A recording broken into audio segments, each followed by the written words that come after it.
This is the Fifth Star Podcast. I'm Jamie. And I'm Albert. And this is a podcast where we're trying to find our next 5-star movie. And when we find that movie, this podcast will be abducted and ultimately destroyed. All right, on this episode, we're reviewing Bugonia, Yorgos Lanthimos' latest film. It's about two conspiracy theorists who abduct a high-value CEO, believing that she is an alien set on destroying Earth. So we'll get into that, but we first wrote down what we rated this movie secretly. Yes. What do you think I gave it out of 5 stars? I think, so you liked Poor Things, but you didn't like Kinds of Kindness. Yeah. I'm going to say 3.5. Okay, 3.5. I'm going to guess you gave it a 3.0. Okay. Not sure, but we'll see. So, yeah, we'll talk first spoiler-free, give our thoughts, and then we'll reveal our scores and then get into spoilers. Yeah. So, yeah, what'd you think of Bugonia? It was interesting. Mm-hmm. I really liked the way it was shot, for one. I thought a lot of the cinematography choices were really cool. It felt very poetic. And then I also thought a lot of it was quite funny, which I didn't expect. Particularly, there's a scene towards the beginning of the movie where there's a chase.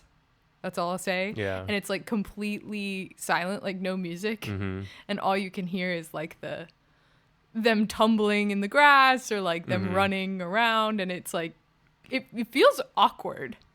But like that's how it, if that were to happen in real life, that's all you would hear. Yeah. So Yeah, I found myself laughing. Yeah, that scene was that. really well done. I didn't find it that funny. And it was kind of a thing where it's like, is this meant to be a satire? Is this meant to be a dark comedy? Is it not? There are little pieces where it's like kind of amusing and could border on funny, but it overall felt more of a serious movie to me. It did. And like a commentary. I would agree. Yeah. Yeah. And I thought the themes that Yorgos is talking about in this movie are really interesting. I mean, there's multiple ones we can talk about. Some we'll have to save until spoilers. Yeah. But like one prominent one is like working class versus like the corporate elite. And you get that right up front, like Blue collar, white collar. Yeah, you get a whole whole thing about all the worker bees are working for like the queen and all that kind of stuff, and it kind of parallels the characters in the story. And then you also have, I thought what was really cool is like in the opening sequence you have like the Jesse Plemons storyline. Yeah. And then it starts to introduce like the Emma Stone character and storyline, but they're being intercut. Yeah. And just the whole editing principle of montage, like you just put 2 images side by side or one after another, and that alone gives you get it. Yeah, like Yeah. it's communicating something because your brain wants to be like, what's the relationship? And clearly this is like making a contrast, right? As the story unfolds, like that gets more and more unpacked. So yeah, I found this interesting. Did you know that this is actually a remake of a Korean film? Yeah. Okay, I was thinking the whole beginning part felt like Parasite. Oh, so yeah, because Parasite also now it's much older. It's very similar. Yeah, it is much older. It's from 2003. It's a Korean film called. Have you seen it? No, it's called Save the Green Planet. I didn't know it was based on this until after I finished the movie. Oh, I didn't know that. Yeah, and it's not available anywhere. So I'm just guessing that based off of that era of Korean films, and I saw like a quick image of the poster, that the Korean film is much more on the dark comedy side. And Yorgos is making it more contemporary for sure. And he didn't write it, but that the script is meant to be more contemporary, and like Yorgos makes it tonally more serious. But that makes so much sense. Yeah, I did get some of those vibes. Yeah. But I do think there's some conflict with kind of when it gets to the ending, where I was like, I feel like there's like a shift happening, and I haven't quite wrapped my head around all of it, but yeah, we definitely need to unpack some of how that all works. I do want to know, how much did you know about this movie before going into it? So I knew nothing. You didn't even know who was in it? I knew it was Emma Stone, okay, Jesse Plemons, and Yorgos Lanthimos. Okay. Yeah, directing. That's it. That's all. And then I saw the poster, but the poster doesn't really tell you anything. other than she's gonna shave her head. Yeah. What did you know Well, the I story? had seen the trailer. Oh, so okay. I knew she was gonna get kidnapped because they kind of reveal that in the trailer. And I knew that they kidnapped her because they thought she was an alien. Yeah. But that's basically all I knew going into it. And they do get to that like pretty quick, which That's I appreciated. true. Yeah. Because when it's first starting, they're like planning for something. And you then, don't know what it is. Yeah. And I was like, oh, is this going to be like the thing that's revealed at the end of the movie? And I was like so glad that they got to it much quicker. Jesse Plemons killed it again, though. He was so good. He was good. I just thought he like inhabited that character. Yeah, he definitely seemed believable. Like his character really believed the things that he said he believed. I thought that was really good. The Don character was also really well done. And this is his first movie. Oh, is it? Yeah. Wow. He's never done anything before. Oh, nice. That's impressive. And Emma Stone, like, so Jesse Plemons didn't get nominated, but Emma Stone did. What did you think about that? I think Emma Stone did well again. I mean, she's a phenomenal actress. Yeah. But yeah, there's a part of me that feels like Jesse Plemons Deserved deserved it too. Yeah, maybe there was just like more competition for him because if fair. he's for a supporting actor, like that's a stacked category. That might be the strongest acting category this year. But I did think Emma Stone did a really good job because she has to play things on multiple levels. True. Without saying too much. Yeah, without saying too much. And there's a lot of different subtext she's having to work and with. she does a really good job of towing that line. Yeah, so that right. it kind of always keeps you on your toes. You're sort of uncertain the whole time. Yeah. There's this uncanny like I don't know her motivation like the whole time for me. Now, I did think that we'll talk more in spoilers about this, but I did not I felt like it wasn't as ambiguous as I would have liked. So I think it's meant to read. I can't say anything. Okay, we'll talk about more later. Join us in that part of the conversation. But I did want to say one thing because her character works for like a big pharma company, right? Yeah. And you know, in a lot of ways, like a lot of movies, like she's kind of seen as like an antagonist. And so there was one video gig that when I was freelancing, I did a job for like a big pharma company. Okay. And it was kind of like a corporate meeting, not public. And I was just like recording it for them.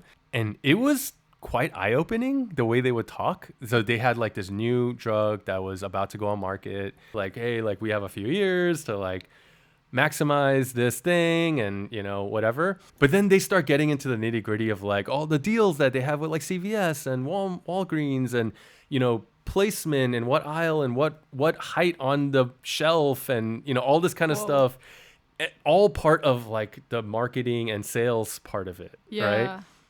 And there's just something about that just makes it feel like gross. Yeah. But I understand because it's a business and it's for like, profit. You feel like the motivation should be like, how can we help people the best we can? Yeah. But instead, it's how can we make the most money off of people who are like dumb enough to fall for our, I don't know, like our marketing little tricks. ploys Yeah. or something. Yeah. Like, And it's like all done with this awareness of like, okay, we have this window of time to maximize things. And then we need to like do all the branding so that people's brands association becomes ingrained that, you know, when I have a headache, you take Tylenol, not whatever the generic, I don't remember what the generic version of that is called, you know?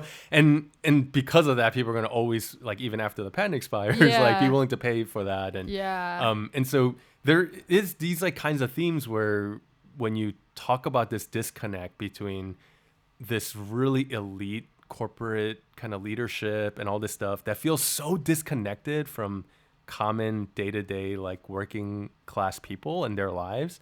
Like even this one quick scene where Jesse Plemons is walking around with his cousin and they're just like looking around the street and he's like, oh, are those people like part of it, or are those people and they're kind of like, it's a dual meaning of like, oh, is that person alien or not? But it's also like they're all working people and they're just like normal people. But then when you cut to like that montage of like Emma Stone's character, she just seems like, she does seem like she's an alien, right? Like the way we look at CEOs of whatever Fortune 500 company. It's like, Yeah. they just don't seem human. Yeah, which is why like the theories about, Jeff Bezos being a lizard Yeah. person and like all those things have taken off or people think Elon Musk is a robot, I think. Oh. Because he like short circuits. So it's like we do kind of view the 1% as aliens because they just seem so foreign, I think, to all of us. Yeah, and that's where conspiracy theories come from. And, part of it is like, oh, yeah, haha, that's just a joke. But there are people who actually believe it. Yeah. And that's like another part of this whole film that, them being conspiracy theorists, that's also like really fascinating. That was one of the themes that I thought was most compelling. Like, so you have like this whole thing about whenever Jesse Plemons is talking with Emma Stone, and Jesse Plemons is like, okay, I want you to admit to who you really are. And then she's like, no, like whatever. And then he's like, okay, stop lying to me. And then she's saying like, can we keep the dialogue going? Can we keep talking? And he's like, what's the point? I already know what you're going to say.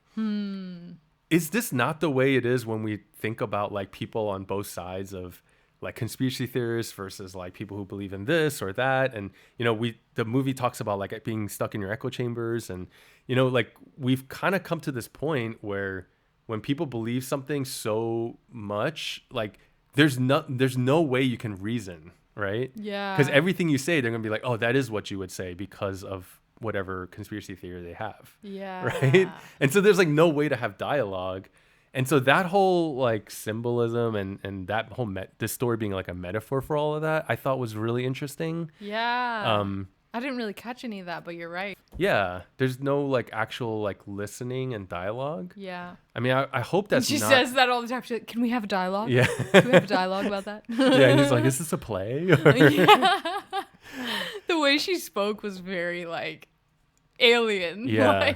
Yeah. But that is kind of how people talk in the big business world. I'm sure when you were filming that video, they probably talked like that. Yeah, right? you have like corporate speak, and there's like a corporate speak is weird. Yeah, there's like a cool scene where she's like recording a video and she's like corporate speaking, and then cut, and then she just like talks like very crassly. Very crass. And it's just like a switch that flips. Yeah, she did great. Yeah. The more you talk about it, the more I'm like, oh yeah, Emma Stone is a phenomenal actress.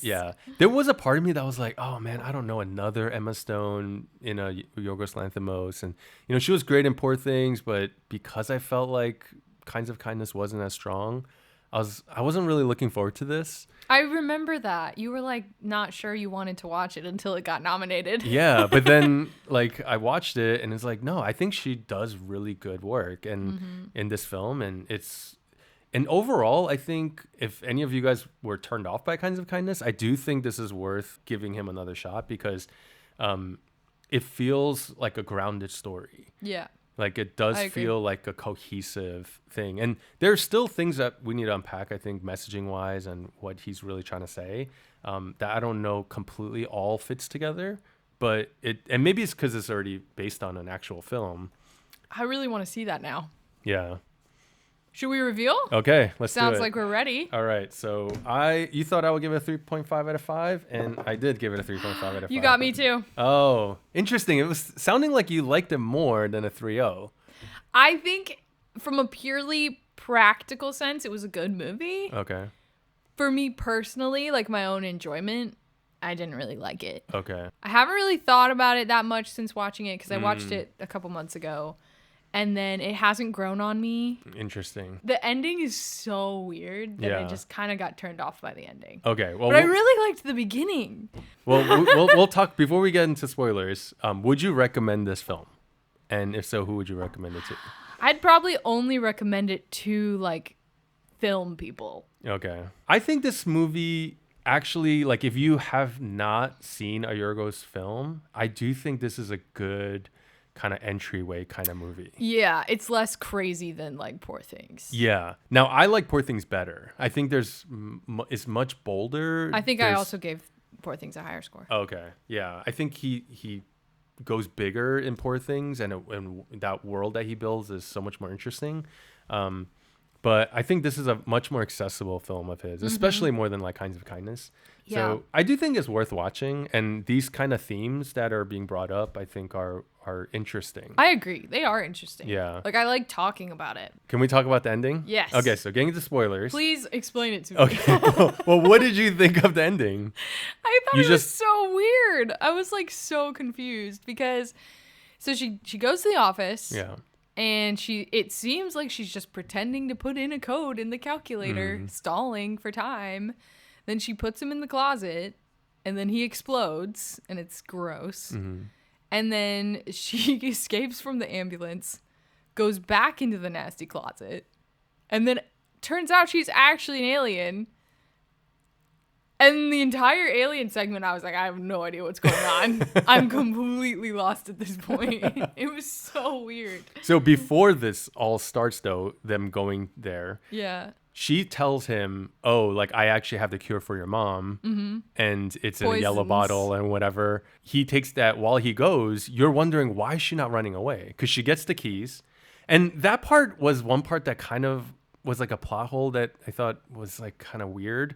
Like, she based this whole strategy on sending him to the hospital, thinking that like Dawn was going to have the keys and that she would be able to like reach them. So I was like, I don't know, that seems a little far-fetched. But she does explain that she was like, I was expecting you to get apprehended when you tried like putting antifreeze into your mom. And that was just tragic. But while she's free, you think like, oh, she should run away. But she actually finds his like secret lair, goes through all like the photos of the past victims, and then is kind of still there, essentially waiting for him when he gets back, and then confronts him. Yeah, and then I believed that she was an alien at that point. Oh, you did? Okay, but then I flip-flopped back when she was doing the calculator thing. Yes, and this is I think where her performance was so good. Like, so did you expect like in the early part of the film that the film would go there, like that? She would be an alien, like action alien. I kept going back and forth. Okay, so you were kind of like teetering. So as I was watching the first part, I thought 100% like she was not an alien, and that he was crazy. Just like crazy conspiracy theorist, right? Yeah. And that's what made these themes like kind of work and interesting because they seem grounded in reality. Like they're real people who are like this, who believe these things, right? But I kept thinking, but it would be awesome if she ended up really being an alien. Like that would just be such a fun ending to the movie. So then when she has that initial like confession of like, you know, sit down, like, let me tell you what's happened and, you know. How many were Andromedans or whatever. Yeah. Like, I was like, wow, that's really compelling. Like, okay, so maybe she is really an alien. But then when they go back to the office, like, because her performance was so, like, kind of on the line. It felt so fake. Yeah, that I was like, oh, maybe she isn't. And so it kind of, like, confused me. And now, the thing is that she did take the calculator out of, like, a locked box that was, like, under her desk. I think I missed that. Yeah. She, like, reaches kind of underneath her glass desk tabletop. So I was like, okay, maybe she really is an alien. But then just in her performance, it was like, okay, like, you know, so she puts him in the closet, and I'm thinking, like, she's going to just put something to, like, lock him in there. But then she's, like, walking away. And then when the explosion happens, I'm like, oh, that's weird. Like, why would there have been an explosion unless there's really something going on in there? But at that point, I thought, like, oh, this could be like a panic room that, like, she has as a CEO, right? Accounting for, like, getting abducted or something like that. And that was interesting in terms of, like, if this film is about trying to, like, villainize, like, corporate elites and all that kind of stuff, that would be such a funny way to, like, illustrate that. Like, they have closets as panic rooms in their offices. Yeah. You know? And then she uses that as a weapon for, Yeah. But then in the end, when it ends up being like, oh, no, that actually is, like, an actual teleportation thing, that's what sets off the explosion, like, that he has on his chest.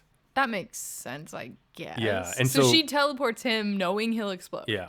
That's my take on it. Yeah. So she knew, or in the thing, there was like 2 codes. So if you like put the wrong code in, it just explodes. Yeah. As like a self-defense mechanism. Okay. You know, or like a, yeah. So yeah, that was my read on it. It sounds like you would have been happy with a lot of different endings. But here's the funny thing. So the at the end of the day, it does end up being that she was an alien. Yeah. Which is kind of what I was saying earlier. Like, that would be so funny if that was. But then when that ends up happening, I don't feel like it's a satisfying ending. That's kind of how I felt too. I was like, this is so weird. Like, what is the commentary at the end? Yeah. And I think I lost the thread when they... Yes. And this is the problem I had with it. I think this kind of says something about how important the ending of a film is, or what you end on. Literally, like, the last frame of a film might be the most important in terms of, like, what it actually says. Even someone riding off into a sunset as it fades to black, that is communicating something, right? It's telling you, like, the future of that character, and it's going to be a happy ending. With this, it's like it ending as an actual alien, then destroying all of Earth, or all of the humans, and then this long montage sequence of all these humans from all sorts of countries, socioeconomic classes and stuff, they all Just meet dying. the same fate. Like, what does that say? I feel like it's saying that humanity is hopeless, right? Or that the aliens need to start from scratch. Yeah, but that would be a different species, essentially, than what we are. Now, I think giving Yorgos some benefit of the doubt as a human being, who actually doesn't think, humanity is hopeless, maybe this is like a cautionary tale and saying, like, the route that we're on, this is the inevitable fate. Yeah. Not that aliens are going to kill us, but that we're going to kill each other. Well, and it feels ambiguous about who the bad guy is, because you sort of feel the conspiracy theorists' pain. Like, they're sympathetic characters, even though they seem crazy. And then obviously you feel sympathetic for the victim because she's the one who's been kidnapped, even though she's like kind of a selfish person. But then later, when like the whole reveal over how many Andromedans or whatever have you killed, and then you're suddenly like, oh, maybe the conspiracy theorists are the true villains this whole time, because they're like killing people or killing aliens and not thinking anything of it. And then at the very end, the aliens just kill everyone. So then you're kind of left with this, like, okay, who's in the right and who's in the wrong here? Yes. And that's sort of how I felt at the end of the movie. Yeah. I think I got that same feeling, because I feel like the first half of the movie until the first 2/3 of the movie before the alien twist happens is like more serious in tone. I know there's some comedic parts, but it's more serious in tone. And I do feel like it's representing and symbolizing different aspects, different segments of humanity. Yeah. The rich, the poor, the corporate versus the worker, like all these kind of dichotomies that have been set, the conspiracy, the truthers versus the whatever, and then like is pitting them against each other and is saying like, maybe, hey, we need to learn how to like cross the aisle and be able to sit down and have a meal together, like they have the dinner scene, and like be able to have a dialogue and work together for a common good to save humanity. Like, I was kind of thinking like maybe the theme was along those lines, or that it would be like, oh, you know what? The corporate structures and powers that are in place are truly evil, and that's what's destroying humanity.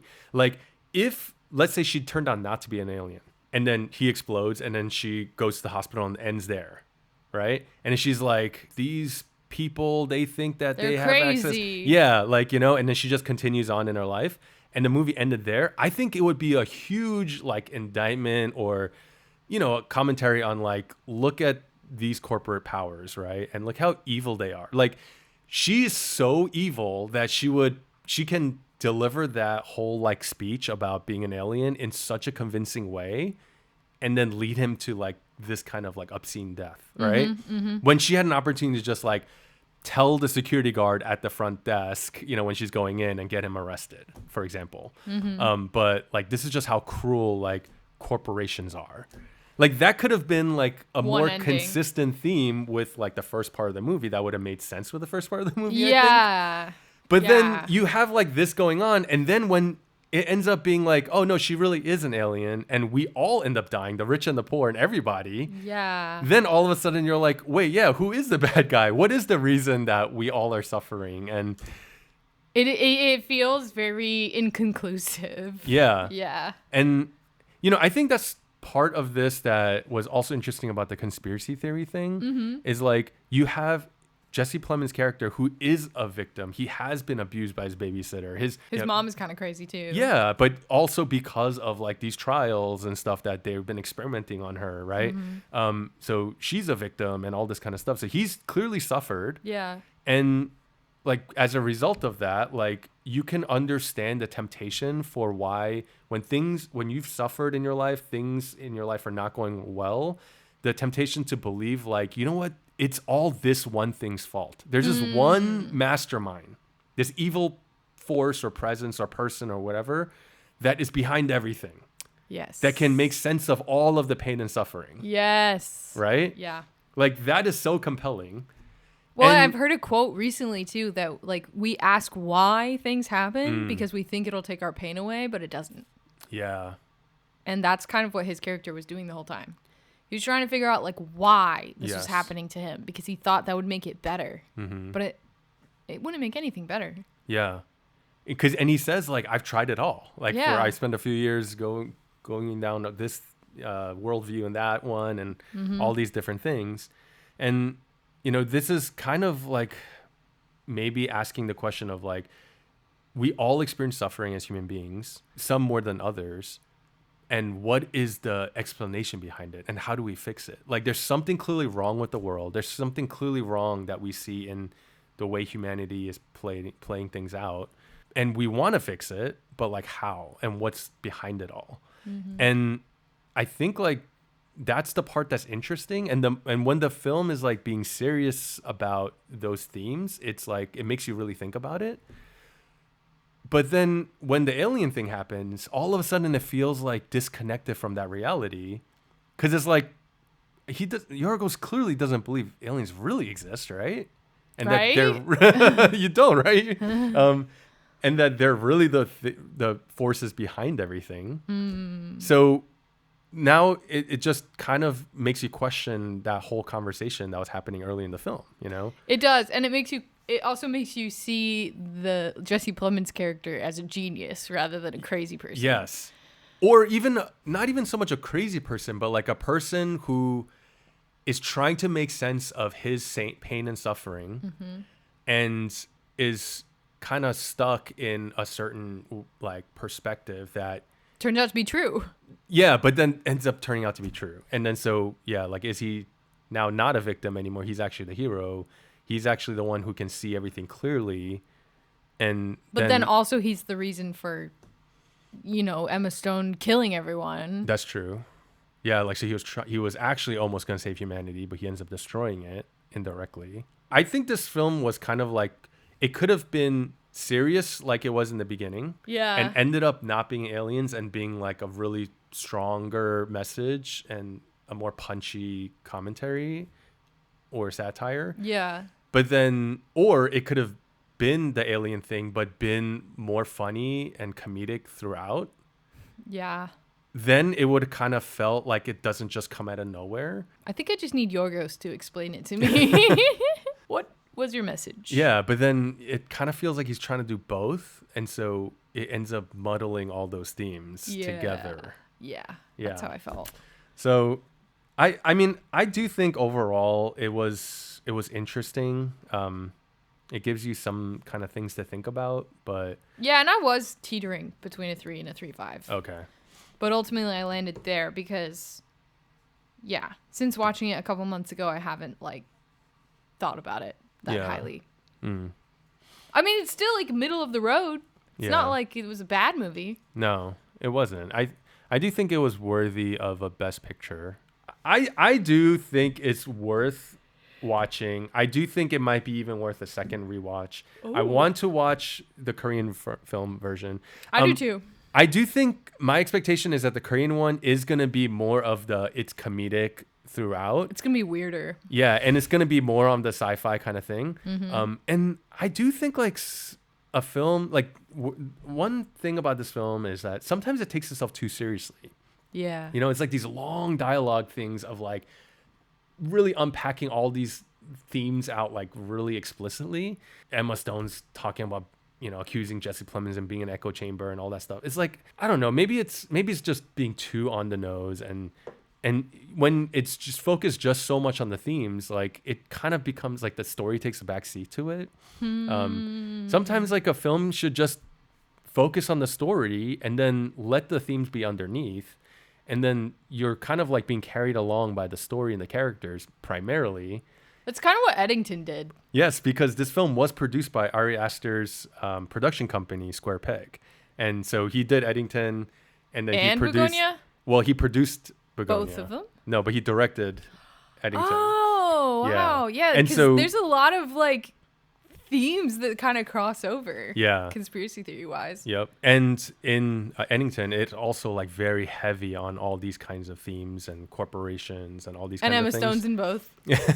And yeah, and even in Eddington, it had a little bit of like, there's so many different themes going on that sometimes it starts to get muddled. You're starting to like wonder where the story's going and also like what the message is. Yeah. Yeah. But I think both were interesting, and they both are touching on things that are highly relevant, important themes. It does kind of get you thinking. Yeah. I would guess if you like Bugonia, you'd like Eddington. Yeah. Yeah. I think so. All right. Well, if you watched this, let us know what you thought.